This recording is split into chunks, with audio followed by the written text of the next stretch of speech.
George Whitefield e John Wesley eram amigos. Para quem entende a referência, percebe que eu venho para esse vídeo querendo paz, mas não dá para negar as divergências. Quais as diferenças entre os reformados e os pentecostais? Volta e meia um pentecostal tem contato com a teologia reformada e logo surge essa dúvida: quais são as diferenças? Ou vice-versa, o contrário também pode acontecer, onde um reformado tem contato com a teologia pentecostal e pode ter essas dúvidas. Sendo assim, esse vídeo é para esclarecer as divergências que existem nessas duas abordagens. A ideia desse vídeo não é de forma alguma tentar ser parcial para o lado da teologia reformada e nem pendular também para o lado da teologia pentecostal. Mas, apesar das duas abordagens concordarem nas questões essenciais do cristianismo, não tem como negar que existem divergências teológicas e doutrinárias quanto a essas duas perspectivas que são irmãos em Cristo, que trabalham em prol do reino de Deus nessa terra. Então a gente vai falar sobre essas divergências, mas primeiro eu acho importante a gente começar falando sobre o que há em comum entre essas duas abordagens. Então olha só, tanto os reformados, pessoal, quanto os pentecostais, eles são trinitarianos, ou seja, eles acreditam na Trindade, eles creem que Jesus é o Filho de Deus, eles creem que há um só Deus, eles creem no Espírito Santo. Também os reformados e pentecostais corroboram quanto a infalibilidade da Bíblia. Os dois creem que a Bíblia é palavra de Deus, que a Bíblia é a vontade de Deus revelada ao seu povo. Então eles acreditam que a Bíblia é inspirada por Deus e igualmente nesse sentido não há divergência. Questões essenciais onde essas duas perspectivas elas corroboram. Ainda, tanto os pentecostais quanto os reformados, eles acreditam na segunda vinda de Cristo, acreditam que haverá um juízo final, acreditam no céu, acreditam no inferno, acreditam no batismo e na ceia do Senhor como sacramentos. Essas são questões em comum por meios essenciais do cristianismo, que essas duas abordagens, tanto a pentecostal quanto a reformada, elas não divergem. No que concerne então essas questões essenciais, ambos concordam, são considerados cristãos e irmãos em Cristo. Entretanto, todavia, não podemos negar que há divergências entre a teologia reformada e a teologia pentecostal. Então, vamos falar agora sobre essas divergências. A começar pela origem, vamos dizer assim também, pela idade, pelo tempo de cada perspectiva e de cada abordagem. Quando nós pegamos a teologia reformada, o movimento reformado, ele é oriundo da reforma do século XVI. Então você vai perceber que dentro de ambientes reformados, existe um desejo de zelar pelos princípios doutrinários da reforma protestante ocorrida no século XVI. Já o ambiente pentecostal, ele é um pouco mais novo, bem mais novo nesse sentido. O ambiente pentecostal pode ser localizado ali, sua origem, por volta de 1900 aproximadamente. Então o movimento pentecostal, comparado ao movimento reformado nesse sentido, isso não faz dele melhor ou pior, mas é uma realidade. Ele é ainda um pouco mais novo, tem seus 100 e poucos anos, enquanto a teologia reformada, ela aderindo esses princípios da reforma, ela vem tentando preservá-los, por assim dizer, sendo assim feito por meio das igrejas históricas uma teologia oriunda da reforma protestante. Obviamente, os pentecostais também têm em si muitos princípios e bebem de princípios da reforma protestante. Mas a origem do pentecostalismo fica situada ali por volta de 1901, 1905, alguma coisa assim, não posso dizer assim precisamente, mas a gente pode datar aproximadamente 1900. Alguns chegam a dizer que a origem do pentecostalismo se dá por meio do movimento conhecido e famoso da Rua Azusa. Outros chegam a afirmar que esse movimento se deu origem em outros eventos, mas a ideia aqui não é entrar nesses detalhes, nesses debates, mas a realidade e a primeira divergência está na origem, no tempo de cada perspectiva. A teologia reformada, ela adere princípios do século XVI da Reforma, e o pentecostalismo é oriundo ali da data de aproximadamente 1900 em diante. Uma segunda coisa que existe divergência entre a teologia reformada e a teologia pentecostal, talvez seja a forma do preparo dos obreiros.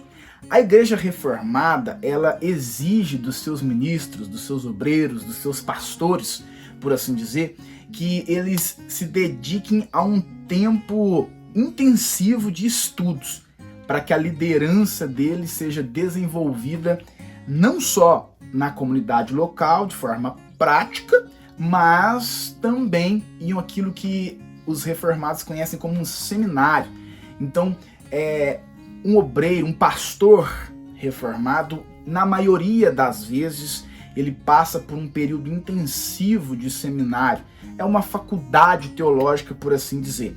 A ideia ali é que esse obreiro, esse pastor, esteja submetido a estudos intensivos de grego, hebraico, que são as línguas originais da Bíblia, e assim por diante, aprender um pouco acerca de filosofia, sociologia e principalmente, lógico, de teologia e de todas as disciplinas que envolvem ali dentro da teologia. Já os pentecostais, eles preferem optar por obreiros leigos, e na maioria das vezes.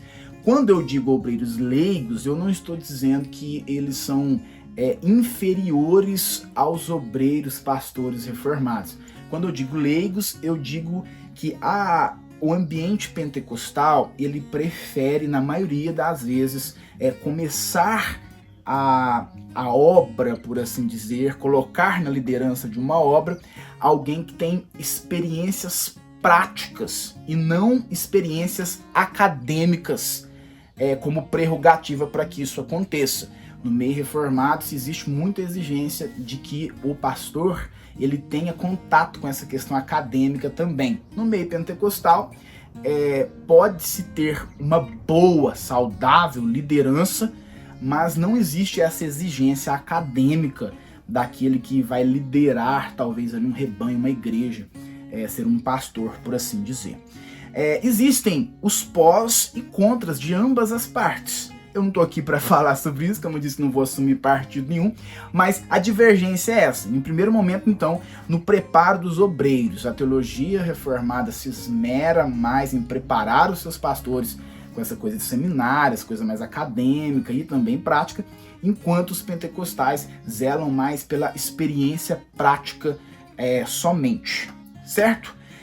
Obviamente, a gente tem que ser honesto em dizer que existe nos últimos anos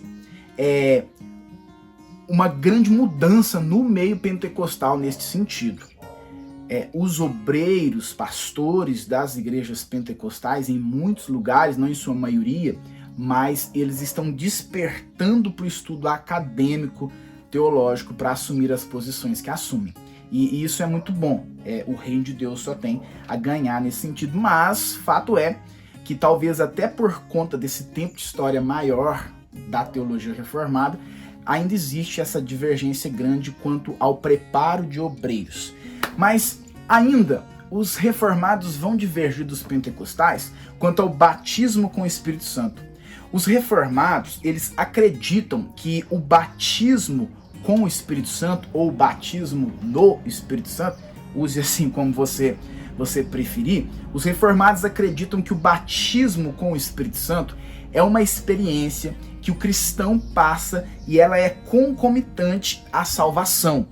Ou seja, aquele que é salvo genuinamente em Cristo Jesus, que passa por uma experiência de conversão, de regeneração, ele é batizado com o Espírito Santo. Aonde está a divergência aqui? Porque os pentecostais, eles acreditam que essa experiência de batismo com o Espírito Santo, ela está atrelada a um recebimento de dons espirituais e é uma experiência que acontece de forma posterior à experiência da salvação. Para os pentecostais, o batismo com o Espírito Santo não está relacionado à experiência de conversão e de salvação apenas, mas ele é uma experiência que acontece posteriormente à salvação. Então o indivíduo passa por esse processo de conversão e depois existe esse processo, essa experiência de batismo com o Espírito Santo. Alguns pentecostais, não todos, chegam a intitular isso como uma segunda bênção. Eu sei que os pentecostais clássicos não concordam com esse termo, essa forma de se dirigir a essa doutrina do batismo com o Espírito Santo. A maioria deles acredita que o batismo com o Espírito Santo é um revestimento de poder para que a obra de Deus seja avançada. Então, sendo assim, existe essa divergência. Um ponto interessante é que os pentecostais, eles atrelam, e eles têm atrelado a esse batismo com o Espírito Santo o recebimento de dons, e entre esses dons tendo como evidência o falar em línguas, enquanto que os reformados não atrelam o batismo com o Espírito Santo com a evidência desse batismo sendo o recebimento de dons da oração em línguas, certo? Então, quanto ao batismo com o Espírito Santo, há essa divergência. Aproveitando a deixa, já que eu falei sobre o batismo com o Espírito Santo estar atrelado à questão do recebimento de dons, existe uma divergência onde deve ser muito bem entendida entre os reformados e os pentecostais. Os reformados, concernente à questão daquilo que se conhece como profetas, tem uma divergência em relação aos pentecostais.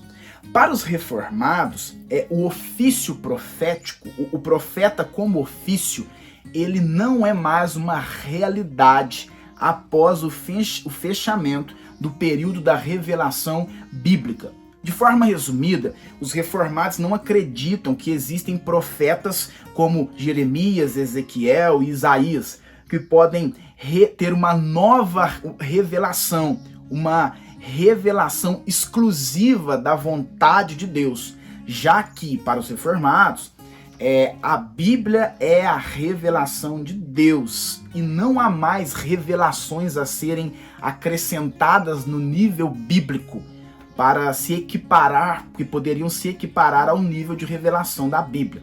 Então, o profeta no meio reformado, ele é tido como o pregador, porque ele prega a palavra de Deus, que já foi revelada. Então ele só prega aquilo que já foi revelado e não revela novas coisas.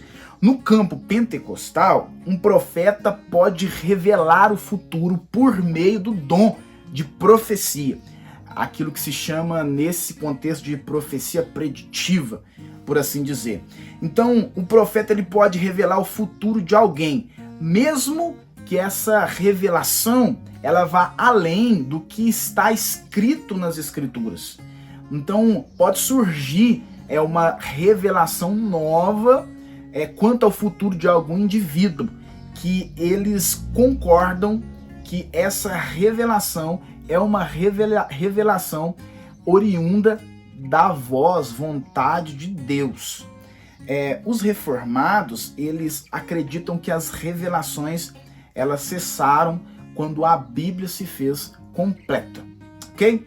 O movimento pentecostal, quanto à soteriologia, quanto à salvação, é um movimento arminiano, tanto arminiano como também wesleyano, ou seja, bebem da teologia soteriológica de Armínio e posteriormente depois das perspectivas de John Wesley, acreditando que por exemplo, existe um livre-arbítrio do homem, acreditando que a predestinação para a salvação ela é feita com base na presciência de Deus, e isso é diferente daquilo que a teologia reformada acredita.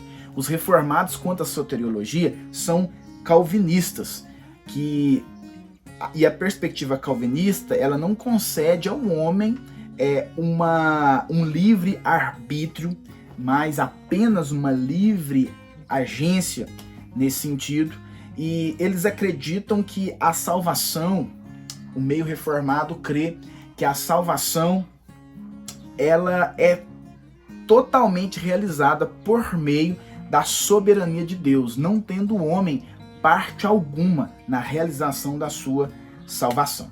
Outra coisa que pode ser diferente, pode haver divergência, e agora um aspecto um pouco mais prático, quanto aos reformados e os pentecostais, talvez seja a liturgia de culto. A liturgia de culto reformada, ela é mais voltada e ela é totalmente voltada com uma didática para que haja compreensão do seu público. Então, tudo em uma liturgia reformada, ela tenta ser o mais didático possível para gerar entendimento em tudo que está acontecendo para o seu público, desde o louvor até os últimos momentos dessa liturgia.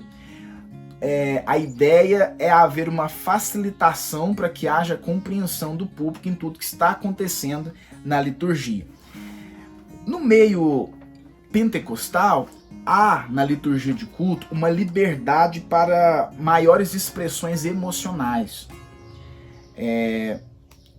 A pregação da palavra, igual há na liturgia reformada, há uma liturgia. Entretanto, existe uma liberdade maior para a participação das pessoas por meios emocionais. É uma liturgia um pouco mais participativa e carismática nesse sentido. Ela gera mais participação entre todas as pessoas que estão ali, enquanto a teologia reformada tem um foco na sua liturgia maior para gerar uma compreensão maior nos seus ouvintes. Sendo assim, pessoal, tanto a teologia reformada quanto a pentecostal são teologias saudáveis e podem, apesar das divergências, colaborar para o crescimento do reino de Deus. Obviamente, existem outros pormenores e outras divergências, mas talvez essas sejam as divergências mais assim gritantes. Eu, como disse desde o início, minha ideia não era entrar em méritos de quem está certo, de quem está errado, mas expor essas divergências que são uma realidade e devem ser conversadas e debatidas com maturidade. Já que o meio reformado abençoa o reino de Deus e o meio pentecostal também. Espero te ajudar até aqui. Deus te abençoe.